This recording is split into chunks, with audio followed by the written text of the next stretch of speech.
भाजपच्या 5 खासदारांनी officially on record म्हणलं की आम्ही घटना बदलणार आहोत. म्हणजे महापालिकेपासून ते अगदी आमदार निवडून आणण्यास या सगळ्या गोष्टी तुम्ही केल्यात.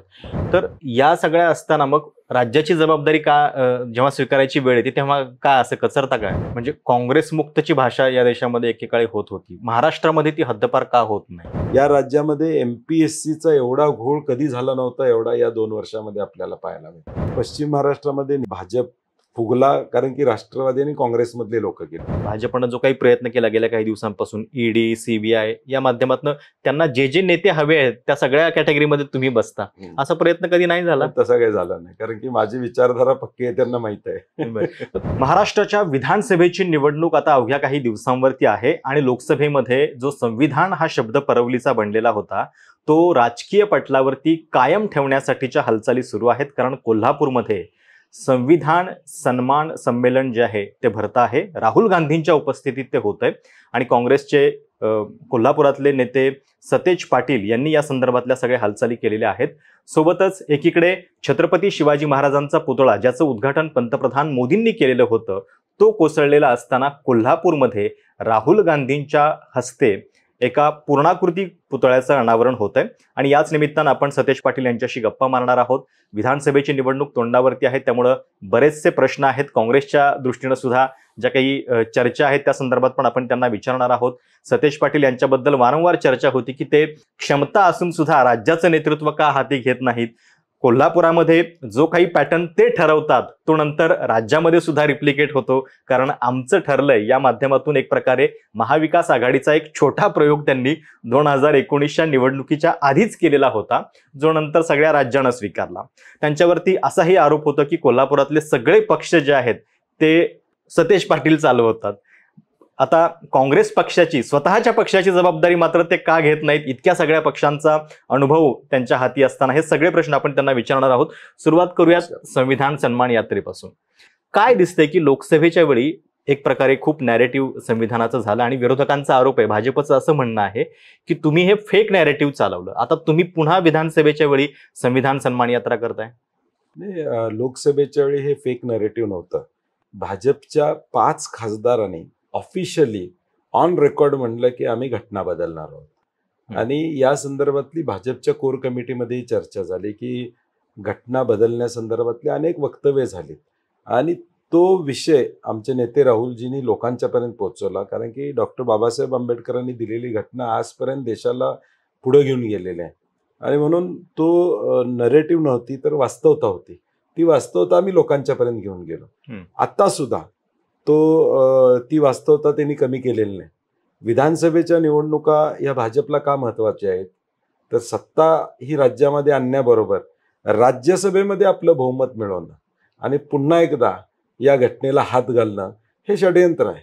आणि म्हणून या संविधान सन्मान मेळाव्यातून राज्यातले जवळजवळ 1000 विविध जाती धर्माचे लोक, सिव्हिल सोसायटीतली लोक एकत्रित येत आहेत आणि यावर चर्चा होणार आहे की कशा पद्धतीनं हे थांबवता येईल, देशावर आलेलं संकट कशा पद्धतीने थांबवता येईल आणि राहुलजी त्याला पुढे घेऊन जाण्याचा प्रयत्न करतायत.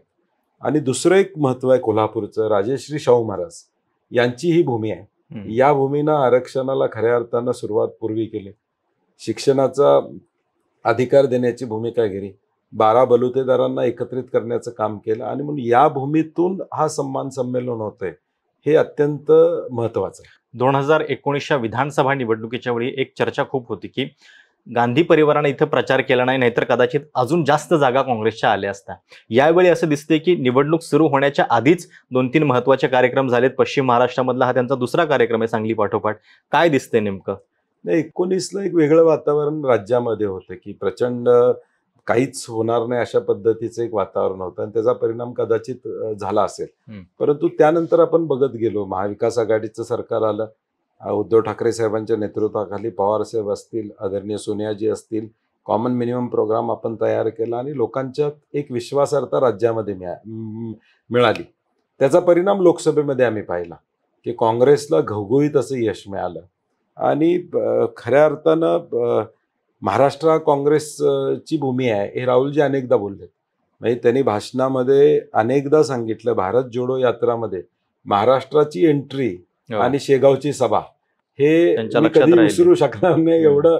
आणि त्यांनाही जाणवलं की ही काँग्रेस, सामान्य माणसं काँग्रेस बरोबर आहे, आणि त्याचा फायदा आम्हाला लोकसभेमध्ये झाला. पण आता 2014 नंतर ज्या पद्धतीचं राजकारण झालं आणि वेगवेगळ्या युक्त्या, वेगवेगळ्या यंत्रणांचा वापर करून अनेक काँग्रेसच्या नेत्यांना भाजपनं आपल्या गळाशी लावलं. पण आम्ही बघतोय की म्हणजे अत्यंत कठीण काळामध्ये तुम्ही कोल्हापूरमध्ये काँग्रेस टिकवलीच नाही तर वाढवली, आणि जेव्हा तो भाजपच्या माजी जिल्हाध्यक्षांचा जिल्हा होता त्यावेळी इथं काँग्रेसचं वर्चस्व प्रस्थापित केलं. काय नेमका तुमचा पॅटर्न आहे आणि तुम्ही कुठल्या म्हणजे प्रेरणेनं हे करत असता सगळं? नाही, पॅटर्न कोल्हापूरची जनता हाच पॅटर्न आहे. सामान्य माणसांना आम्ही 24 तास उपलब्ध असतो. सामान्य माणसांना एक विश्वासार्थ आहे की काही ना काही सहकार्य आम्हा काँग्रेसच्या वतीनं या जिल्ह्यामध्ये, या ठिकाणी योगदान आहे, हे आम्ही सातत्यानं दाखवून दिलेलं आहे. आणि म्हणून मी NSA बसून 1992ला सुरुवात केली आहे राजकारणाची. म्हणजे आज 32 वर्ष झालं तसा काँग्रेस बरोबर मी जोडलेला आहे. आणि त्यामुळं कोल्हापूरचा विचार केला तर लोकांच्यात एक विश्वासार्थ आहे की बाबा वाईट आम्ही काय करणार नाही, चुकीचं काय करणार नाही, केलं तर चांगलंच करणार. आणि त्यामुळे जनता चांगल्याच्या बाजूने राहते, हा अनुभव आम्हाला कोल्हापूरमध्ये आलेला आहे. म्हणजे महापालिकेपासून ते अगदी आमदार निवडून आणण्यास या सगळ्या गोष्टी तुम्ही केल्यात.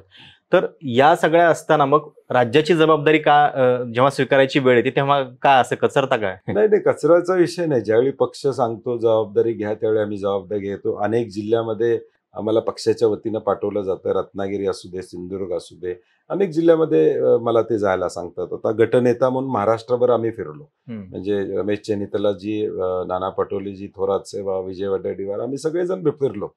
आणि त्यामुळे असं नाही की आपण बाहेर पडत नाही, परंतु शेवटी बाहेर पडत असताना काहीतरी मॅन्डेट पक्षाचं असलं तर बाहेर पडणं सोपं असतं. आता गटनेता असल्यामुळं राज्यभर आम्ही फिरतोय. आणि लोकसभेमध्ये मी जे बघितलं, एक 10 जणांची आमची जी काही टीम आहे, म्हणजे सेकंड फळी आपण म्हणू या राज्यातली, त्या प्रत्येकानं आपापला जिल्हा सांभाळून ठेवला. आणि म्हणून हे सामुदायिक यश आम्हाला या लोकसभेमध्ये बघायला मिळालं. बरोबर. आणि म्हणून मला वाटते तोच पॅटर्न, प्रत्येकानं आपला जिल्हा, आपला भाग सांभाळावा आणि ऑटोमॅटिकली राज्यामध्ये जो नंबर आहे तो गाठायला वेळ लागत नाही, असं माझं मत आहे. म्हणजे काँग्रेस मुक्तची भाषा या देशामध्ये एकेकाळी होत होती, महाराष्ट्रामध्ये ती हद्दपार का होत नाही? मी म्हणलं तसं काँग्रेस लोकांच्या मनात आहे. आज देखील लोक, तुम्ही ग्रामीण भागामध्ये जावा, मध्यमवर्गीय, आज एका बाजूला 1500चा विषय चाललो आहे, दुसऱ्या बाजूला खाद्यतेल, गोड तेलाचे भाव बघितल्यावर महागाईचा भडका हा किचनमध्ये ऑलरेडी पडलेला आहे, स्वयंपाकघरात पडलेला आहे. आणि त्यामुळं काँग्रेसचं धोरण तुम्ही बघितलं पहिल्यापासून तर सर्वसामान्यांच्या हिताचं, मग शेतकरी असू दे, रोजगार वाढवायचा विषय असू दे, या राज्यामध्ये MPSCचा एवढा घोळ कधी झाला नव्हता एवढा या 2 वर्षामध्ये आपल्याला पाहायला मिळतं. म्हणजे MPSCची आंदोलनं इतिहासामध्ये एवढी झाली नसतील एवढी आंदोलनं या 2 वर्षामध्ये झाली. कारण की दायित्व जनतेबरोबर महायुतीचं नाहीये. आणि लोकांना माहिती आहे काँग्रेसच्या लोकांचं दायित्व हे नेहमी जनतेबरोबर राहिलेलं. पण लोकसभा निवडणुकीच्या निकालानंतर विधानसभेच्या आधी काँग्रेस थोडी जास्त ओव्हर कॉन्फिडंट वाटते, अति आत्मविश्वासी वाटते, असं तर नाहीये? नाही, आत्मविश्वास 100% आहे, परंतु अति आत्मविश्वास नाही. आम्ही ग्राउंड रियालिटी जाणून आहोत आणि जिथं काँग्रेसची ताकद आहे तिथं ती वाढवायचं काम आम्हाला संधी या निमित्तानं मिळते. कारण की शेवटी आज खासदारांचं संख्याबळ करता आम्हालाही कॉन्फिडन्स आहे की आपण काँग्रेसचे आमदार जास्तीत जास्त निवडून आणू, हा कॉन्फिडन्स आहे. आणि आम्ही ज्यावेळी दौरा केला राज्याचा त्यावेळी मला कदाचित लक्षात आलं पहिल्यांदा की प्रचंड उत्साह लोकांच्यात आहे काँग्रेसच्या बाबतीत. अगदी आम्ही पहाटे 1-1 वाजता पोहोचत होतो ते 1000-1000, 2-2000 लोक स्वागताला थांबलेले असायचे. म्हणजे लोकांना सगळा अनुभव 10 वर्षात लोकांनी भाजपचा घेतलेला आहे आणि लक्षात आलेलं आहे की भाजप आपल्याला हे खऱ्या अर्थानं आधार देऊ शकत नाही. आणि म्हणून आत्मविश्वास आहे. ओव्हर कॉन्फिडंट का म्हणतोय? कारण जागा वाटप अजून फायनल व्हायचंय, निवडणूक जाहीर व्हायची, त्याच्या आधी मुख्यमंत्री पदाबद्दलची विधानं खूप होऊ लागलेली आहेत. तुमच्या विदर्भातल्या नेत्यांनी तर दावा केला की 30-35 वर्ष विदर्भाला संधी मिळालेली नाहीये. नाही, मला वाटतं मुख्यमंत्री पद हे प्रत्येकाचं स्वप्न असतं राजकारणामध्ये आणि त्याच्याबद्दल प्रत्येकाला अपेक्षा ठेवणं काही चुकीचं आहे असं मला वाटत नाही. परंतु शेवटी ज्यावेळी आमदार एकत्रित बसतात आणि ते एकत्रित निर्णय घेतील आणि मुख्यमंत्री पदाचा विषय हा महाविकास आघाडी म्हणून सोडवला जाईल. कारण की शेवटी जे मुख्यमंत्री पदाचं नेतृत्व असेल त्यांना शिवसेनेशी बरोबर संबंध ठेवावे लागतील, राष्ट्रवादी बरोबर संबंध ठेवावे लागतील, राष्ट्रवादीच्या लोकांना काँग्रेसबरोबर ऋणांबद्ध ठेवावे लागतील. सगळ्यांना सांभाळून घेऊन जाणारी व्यक्तिमत्वच पुढच्या काळामध्ये, कारण की 3 पक्षाचा अलायन्स आहे. बरोबर. मागच्या वेळी 2 पक्षाचा अलायन्स होता, यावेळी 3 पक्षाचा अलायन्स आहे. आणि ज्यावेळी उद्धव ठाकरे साहेब मुख्यमंत्री झाले त्यावेळी हाच विचार होता की एक लार्जर देन लाईफ, म्हणजे आज टॉलर पर्सनॅलिटी जी उद्धव साहेबांचे ते असले तर सगळ्यांना बरोबर घेऊन जाऊ शकतील, हा उद्देश त्याच्या पाठीमागे त्यावेळी देखील त्या ठिकाणी होता. पश्चिम महाराष्ट्रामध्ये आता आपण बघतो की बरेचसे नेते मागे फिरतायत, म्हणजे जे भाजपच्या वळचणीला गेले होते ते आता आपापली वाट शोधतायत. काय दिसतंय तुम्हाला पश्चिम महाराष्ट्रातले एकंदरीत? मला वाटतंय पश्चिम महाराष्ट्रामध्ये नेहमीच शिवसेना राहिली, मधल्या काळात भाजप फुगला, कारण की राष्ट्रवादी आणि काँग्रेसमधले लोक गेले. मूळ भाजप पश्चिम महाराष्ट्रात नाही. हा, शिवसेना काही प्रमाणात पश्चिम महाराष्ट्रात पहिल्यापासून आहे. लढाई राहिली ती आमच्या दोघांच्या, लढाई म्हणजे आम्ही दोघंच पश्चिम महाराष्ट्रामध्ये जास्तीत जास्त आमदार संस्था निवडून आणत होतो. परंतु ज्यावेळी अजितदादांना फोडून तिकडे घेण्यात आलं त्यावेळी तिथं असणाऱ्या राष्ट्रवादी काँग्रेसच्या लोकांची पंचायत झाली आणि आता सीट मिळणार नाही ही खात्री झाल्यामुळं आता ते परतीच्या मार्गाला लागलेले आहेत आणि वेकन्सी आमच्याकडे जास्त आहे. बरं, तुमच्या भरपूर संस्था आहेत, तुम्ही सहकारातलं नेतृत्व आहात, सोबतच म्हणजे भाजपनं जो काही प्रयत्न केला गेल्या काही दिवसांपासून ईडी, सीबीआय या माध्यमातून त्यांना जे जे नेते हवे आहेत त्या सगळ्या कॅटेगरीमध्ये तुम्ही बसता, असा प्रयत्न कधी नाही झाला? तसा काही झाला नाही, कारण की माझी विचारधारा पक्की आहे, त्यांना माहित आहे. कोल्हापूरमध्ये एक असं म्हटलं जातं की तुम्ही सगळे पक्ष चालवता, काय हा पॅटर्न आहे नेमका? आणि तसं नाही आहे, म्हणजे हा विरोधक आरोप करतात, शेवटी समन्वय साधणारा कोणतरी माणूस लागतो. सुदैवानं पहिल्यापासून एक प्रयोग राहुलजींनी केला या लोकसभेच्या, इंडिया आघाडी. म्हणजे इंडिया आघाडी म्हणून सगळे घटक पक्ष एकत्रित आणले आणि आम्ही त्यांच्याशी समन्वय साधतो. म्हणजे पहिल्यांदा असं झालं की सीताराम येचुरीजी गेल्यानंतर काँग्रेस कमिटीत आम्ही शोकसभा घेतली आणि सगळे उपस्थित राहिले जिल्ह्यातले. म्हणजे कुणीतरी बोलवावं लागतं, सन्मान द्यायला लागतो, त्यांच्याशी चर्चा करावी लागतं, कारण की शेवटी प्रत्येक घटक पक्षाची ताकद असते, त्यांना मान सन्मान अपेक्षित असतो आणि कुणीतरी बोलून त्यांच्याशी चर्चा करून. आणि म्हणून हे जे काय मॅनेजमेंट म्हणायला हरकत नाही, तुम्ही इलेक्शन मॅनेजमेंट आपण ते करतो असं म्हणायला हरकत नाही. कोल्हापूरमध्ये ज्यावेळी तुम्ही संविधान सन्मान यात्रा मेळावा घेतायत त्याच वेळी मागच्या काही दिवसामध्ये विशाळगड सारखी घटना घडली, त्याच्यानंतर हिंदुत्ववादी कोल्हापूर असं म्हणत एक प्रकारे मोर्चे निघाले आणि कोल्हापूर ही एक प्रयोगशाळा करण्याचे सातत्यानं प्रयत्न चालू आहेत. हे का नेमकं आणि कोल्हापूरमध्ये हे करावंसं का वाटतं? नाही, 2009 पासून हा सातत्यानं प्रयोग कोल्हापूरमध्ये चाललाय. सांगलीच्या दंगलीनंतर इचलकरंजीचे जे पडसाद तू म्हटले, कोल्हापूरमध्ये त्याचे पडसाद त्या ठिकाणी म्हटले. हे एक मोठा प्लॅन आहे.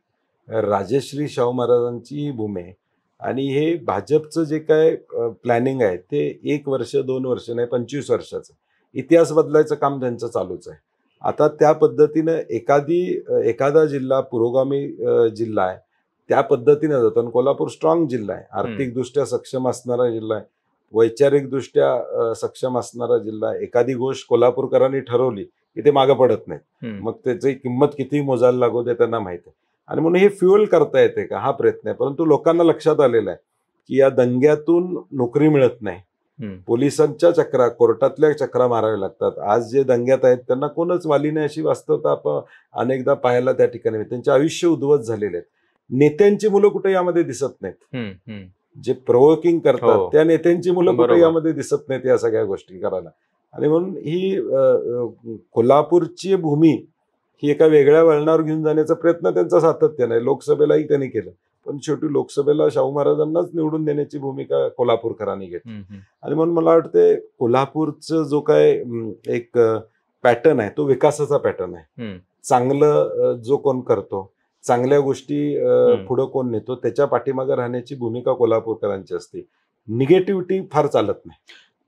लोकसभेला कोल्हापूरसाठी तुम्ही आग्रही होता की ही जागा काँग्रेसच्याच तिकिटावरती लढली गेली पाहिजे आणि त्याच्यानंतर कदाचित मग सांगलीमध्ये जे झालं ते याचीच एक म्हणजे हे असावी, तर शिवसेनेला त्याच्यामुळे दुखावावं लागलं? नाही, तसं नाही.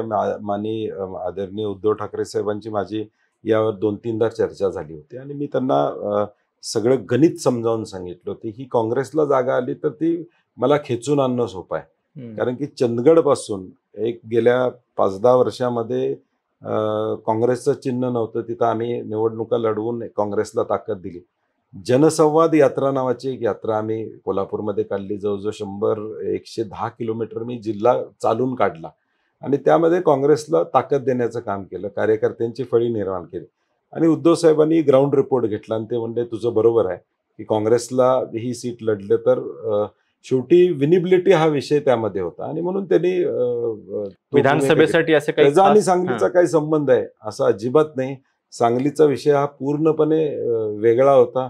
कदाचित तिथं कम्युनिकेशन गॅपमुळं कदाचित उद्धव साहेबांशी आधी चर्चा झाली असती तर कदाचित त्यांनी ती सीट सुद्धा म्हणजे मला त्यांचा जो काही स्वभाव माहिती आहे त्यांना जर आपण नाही, ते असं म्हणायला लागले सांगितलं- की पश्चिम महाराष्ट्रात आम्हाला किमान एक तरी सीट हवी म्हणून. नाही, पण याचा विधानसभेला आता काही परिणाम, विधानसभेसाठी तुम्हाला काही आता गोष्टी डोक्यात आहेत काँग्रेससाठी कोल्हापूर जिल्ह्यात विशेषतः? नाही, मला वाटते प्रत्येक जिल्ह्यात किंवा पश्चिम महाराष्ट्रात आता आज रत्नागिरी सिंधुदुर्गमध्ये आम्हाला एक सीट मिळेल का ही शंका आहे.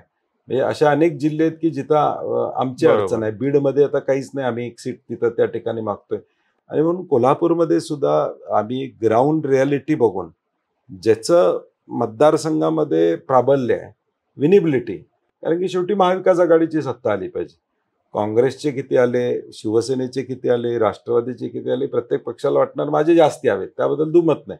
परंतु शेवटी म्हणजे ग्रामीण भागात म्हणाय फज्जा कोण गाठतो ते महत्वाचं आणि फज्जा गाठणाराच उमेदवार आपल्याला लागेल. 2014 नंतरचा जो काँग्रेससाठीचा संघर्षाचा काळ होता त्या सगळ्यामध्ये तुम्ही पाय रोवून उभे राहिलात, काँग्रेस इथं टिकवली. त्याच्यानंतर विधानसभेला असेल, लोकसभेला असेल, तुम्ही काँग्रेसचा झेंडा इथं कायम ठेवलेला आहे.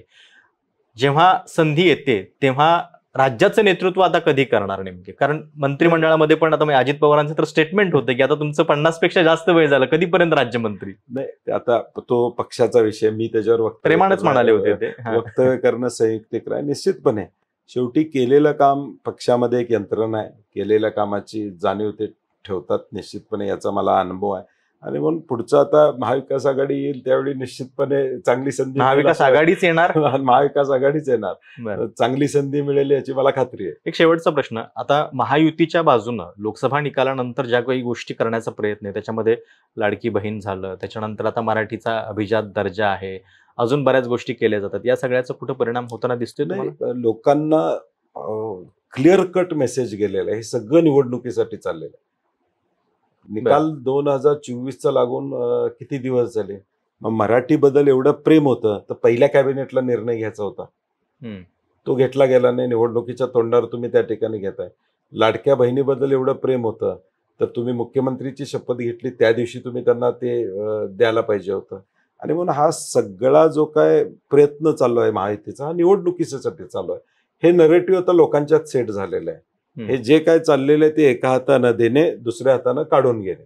दुसऱ्या हातानं मत पाहिजे म्हणून देत आहेत, प्रेमानं देत नाहीत किंवा निरपेक्षेनं देत नाहीत. आपण ज्यावेळी एखादी गोष्ट चांगली करतो त्यावेळी निरपेक्षेनं केले पाहिजे, अपेक्षा न ठेवता.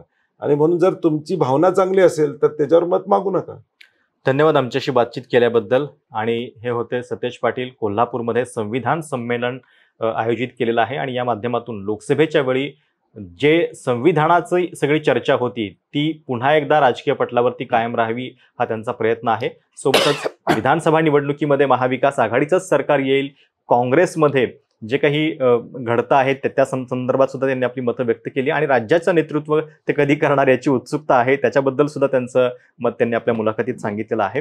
ही मुलाखत तुम्हाला कशी वाटली? तुमच्या काही सूचना असतील, प्रतिक्रिया असतील तर कमेंट्समध्ये आवर्जून कळवा. चॅनल सबस्क्राईब करा. धन्यवाद.